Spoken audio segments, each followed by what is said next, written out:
Assalamualaikum warahmatullahi wabarakatuh. Balik lagi dengan gua Bang Dori di sini 2603 Otomotif Channel.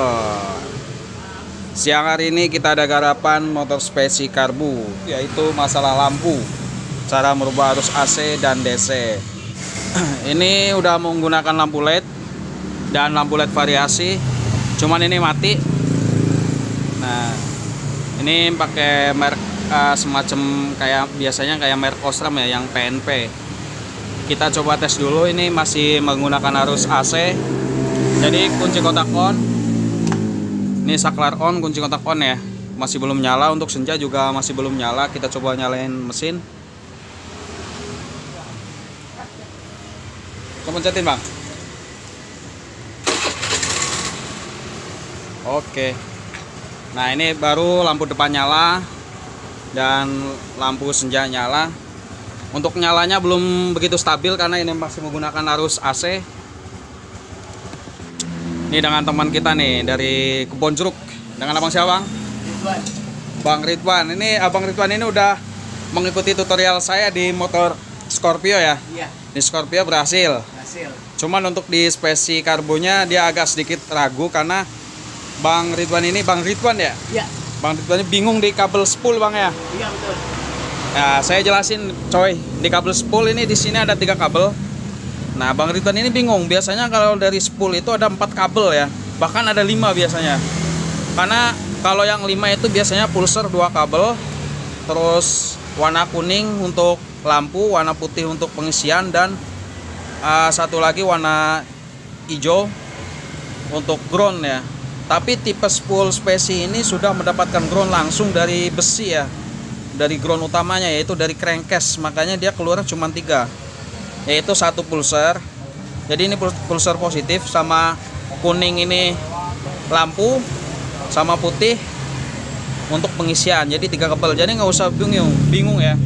Untuk dia larinya ke sini, di soket spoolnya di sini nih.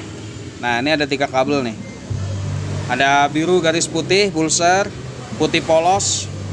Nih ya, putih polos itu untuk pengisian dan kuning untuk lampu. Nanti ini yang kita hajar. Nih ya, kita hajar yang menuju ke atas, yang menuju ke lampu. Kita sambung ke output kontak. Dengan begitu otomatis lampu depan dan lampu senja full, depan belakang itu akan berubah menjadi DC. Nah, untuk di kiproknya di sini, untuk soket kiprok kita coba lepas. Nah, Bang Ridwan juga bingung di sini. Karena di soket kiproknya justru malah ada berapa kabel nih? Ada 5 kabel. Nah, dari spool ada 3, sedangkan ke kiprok ada 5. Bingung kan? Nah, jadi rahasianya di sini.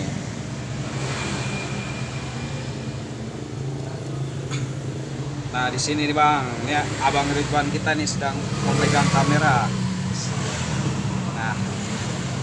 Nah, kalau dari bawah kan cuma 3, kuning, putih, sama biru garis putih. Nah, banyak teman-teman nanyain, Bang, di soket kiprok ada 2 kabel kuning, itu diajar semua enggak gitu kan? Sebetulnya ini 1 jalur coy. Nah, semua motor sebenarnya kayak gini ya, untuk motor karbu ya. Cuman ada yang kesini 1. Nah, di dalam itu sebenarnya 2, cuman dia diumpetin. Nah, untuk tipe motor ada juga Satria FU kayak gini, ada yang 2, ada yang 1. Ini spesi sama ini 2, tapi ini sejalur. Ini pokoknya nih, ini yang dari spool ya, ini dari spool, terus ini ke lampu gitu. Cuman ada yang di dalam ini ya, solasi ya, kesininya 1 gitu. Jadi nggak usah bingung, ini kita hajar nanti. Nah, untuk ini kabel hijau ini ground. Nah, 10 udah mendapatkan ground dari ini ya, crankcase ya, dari crankcase. Jadi dia nggak ngeluarin ground ya. Nah, sedangkan ini ground otomatis dapatnya dari crankcase, dari bodi nih, dari besi ini nih. Nih bang, banget bang nih. Nah, ini ada beberapa kabel warna hijau di sini, kumpul jadi 1, ada 3 nih. Nah, ini nyambung ke sini. Nah, untuk ini putih, saya ulangi lagi ya, putih ini kabel pengisian. Nah, ini merah ini. Ini merah, cuman kebungkus hitam ya. Ini merah untuk output pengisian ke aki dan kunci kontak. Nah, ini nanti kita ajar. Ini yang kuning, kita solesin. Lalu ini yang kuning ke atas ini kita cabut, kita sambung ke output. Nah, di sini saya sudah menyiapkan kabel untuk menyambung ke output. Nah, ada yang komen begini, "Bang, ribet banget. Pakai kabel panjang dari belakang ke depan gitu kan." Ya emang caranya seperti itu. Kalau ada di sini mungkin ya kabel output ke rem gitu bisa disambungin. Cari yang terdekat. Cuman ini posisi kabel output spesi kebetulan memang di depan, adanya di sini nih. Nah, ini saya bikin kabel. Ini bikin kabel ini ya. Set ke sini. Nah, ini ke sini nih. Ini belum saya sambungin. Nah, ini belum saya sambungin. Nanti saya sambungin ini kabel output kontak ini. Nah, ini kabel output kontak warna merah garis hitam ya. Ingat-ingat ya, warna merah garis hitam. Kalau yang hitam yang merah polos itu input dari aki ya, dari aki langsung. Ini outputnya. Kita sambung ke warna merah garis hitam. Oke, saya hajar dulu eksekusi untuk kabel kuningnya, nanti kita sambung. Untuk cara congkelnya kan udah saya kasih tahu tutorialnya. Jadi tinggal congkel, nanti kita sambung. Oke guys, kabel udah gua eksekusi. Ini ingat ya, kabel ini itu masuk ke output kontak. Teman-teman gak usah bingung. Dan untuk kabel yang diajar di sini kabel kuning sama kabel kuning ya, yang menuju ke atas ya, jangan yang ke bawah. Ini kalau ke bawah ini masih ada arusnya ya, arus AC dari spool. Jadi yang ke atas. Nah, untuk dikiprok kabel kuning sama kita congkel, jangan digunting coy, sayang. Congkel. Untuk tutorial nyongkelnya udah ada di video sebelumnya ya. Emang kalau yang belum biasa agak-agak susah.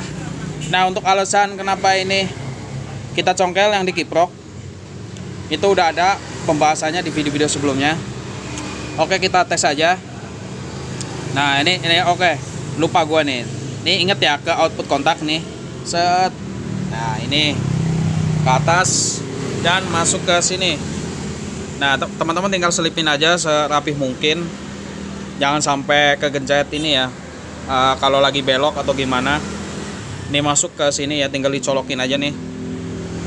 Nah, tinggal dicolokin kabel merah garis hitam di di jumper ya. Kita tes. Tadi teman-teman bisa lihat sebelum saya rubah seperti ini, kunci kontak on, lampu belum nyala ya, jadi harus nunggu mesin hidup. Dan untuk senjanya juga belum DC. Kalau udah seperti ini, otomatis lampu depan dan lampu senja depan belakang semua udah full DC. Tapi bukan full wave ya, ini tetap masih half wave. Cuman kalau udah kiprok kita lepas seperti ini, kabel kuning di kiprok kita lepas, otomatis pengisian lebih cepat karena kerja spool dan kiprok fokus hanya untuk pengisian. Itu udah saya buktikan di beberapa motor dan aman selama kiprok masih bagus dan spool masih bagus, aki juga masih bagus, nggak ada kendala. Oke, ini kita coba, kita on. Nah, dia langsung nyala kan tanpa mesin hidup. Untuk senjanya juga udah dia otomatis langsung nyala. DC nyala lebih stabil. Nah, kita coba lihat lampu belakang. Nah, lampu belakang juga dia udah otomatis nyala. Kita coba nyalain mesin. Bang, tolong bang, pencetin bang, karena ini switch rem sebelah kanannya rusak. Nah, saya pegangin kamera jadi agak susah. Nah, teman-teman bisa lihat sendiri. Sekarang dengan mesin nyala pun lampu stabil, gak ada kedip sama sekali. Senja udah nyala. Jauh pendek kita coba. Ini off. Ini pendek. Ini jauh. Ini pendek, ini jauh. Nah, jadi perbedaannya kalau lampu lampu LED jauh pendeknya itu bedanya, kalau jauh dia agak tambah terang dan cahaya dia agak naik dikit doang. Beda sama ID. Kalau ID dia naik main gini ya. Kalau LED nggak main. Jadi itu ya teman-teman untuk berubah arus AC ke DC motor Spesi Karbu punya Bang siapa tadi, lupa gua. Bang Ridwan dari Kebon Jeruk. Beliau udah ngikutin tutorial saya, diaplikasikan ke motornya yaitu Scorpio dan aman. Tapi untuk di spesi karbunya agak sedikit kebingungan karena tadi ya yang seperti saya bahas ada sedikit perbedaan jumlah kabel di soket spool dan kiprok, tapi intinya sama, jadi nggak usah bingung. Oke, cukup sekian dari saya Bang Dori, semoga bermanfaat. Jangan lupa like, komen, dan subscribe 2603 YouTube channel. Salam Lepotoli.